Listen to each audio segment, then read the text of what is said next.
जीवन हमें एक मौका देता है, इसलिए जब भी सही कॉलेज चुनने का समय आए तो सिर्फ मंगलायतन यूनिवर्सिटी आपके बेहतरीन भविष्य और सर्वांगीण विकास के लिए।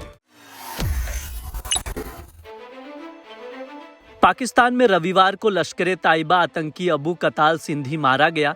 जम्मू के रियासी में तीर्थयात्रियों की हत्या की साजिश रचने वाले अबू कताल की गोली मारकर हत्या कर दी गई थी। इस हमले में 2008 के मुंबई हमले का साजिशकर्ता और लश्कर ताइबा का संस्थापक अंतर्राष्ट्रीय आतंकी हफीज सईद के भी घायल होने की खबर है, जिसका इलाज रावलपिंडी के सैन्य अस्पताल में चल रहा है।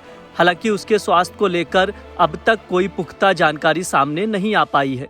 समाचार एजेंसी ANI से बातचीत करते हुए विदेशी मामलों के जानकार राविंद्र सचदेवा ने कहा कि हाफिज सईद के करीबी की हत्या हो गई है, जिसका मतलब है कि जो उन्हें ट्रैक कर रहे थे वो उसके यानी हाफिज सईद को काफ़ी करीब से ट्रैक कर रहे थे। कहा जाता है कि जो तलवार के सहारे जीते हैं वो तलवार से ही मरते हैं।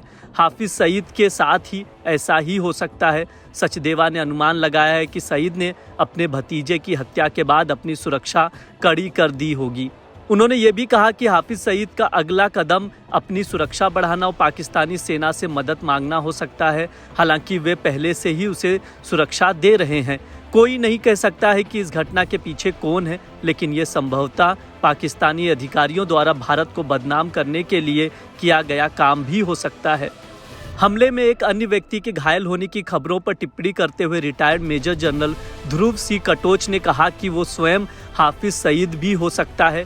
दूसरे घायल व्यक्ति को पाकिस्तान के सैन्य अस्पताल में भर्ती कराया गया है और इस बात को लेकर काफ़ी चर्चा है, क्योंकि पाकिस्तान ने उस व्यक्ति की पहचान के बारे में कुछ नहीं बताया है। ध्रुव सी कटोच ने आगे कहा कि पाकिस्तान में कोई भी आतंकवादी पूरी तरह से सुरक्षित नहीं है।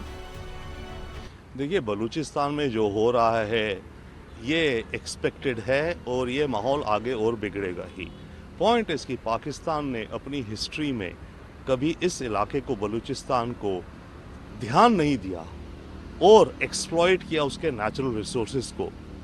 और पिछले 10 वर्षों से एक तरह से बलूचिस्तान की जो मिनरल रिसोर्सेज हैं, जो एसेट्स हैं, या जो गोदार पोर्ट है, जो रास्ता है सारा, वो चाइना को आउटसोर्स कर दिया।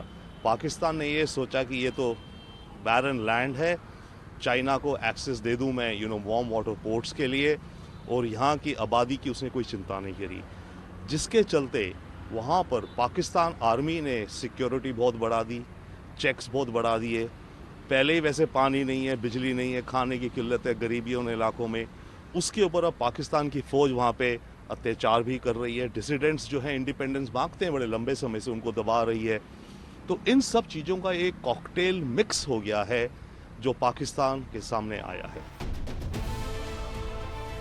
आपको बता दें, अबू कताल लश्कर ताइबा का ऑपरेशन प्रमुख संभालता था और उसके पास POK में आतंकियों के लॉन्च पैड की भी जिम्मेदारी थी। खास तौर पर जम्मू इलाके में आतंकियों की घुसपैठ और ड्रोन व अन्य माध्यमों से हथियारों की सप्लाई भी सुनिश्चित करता था।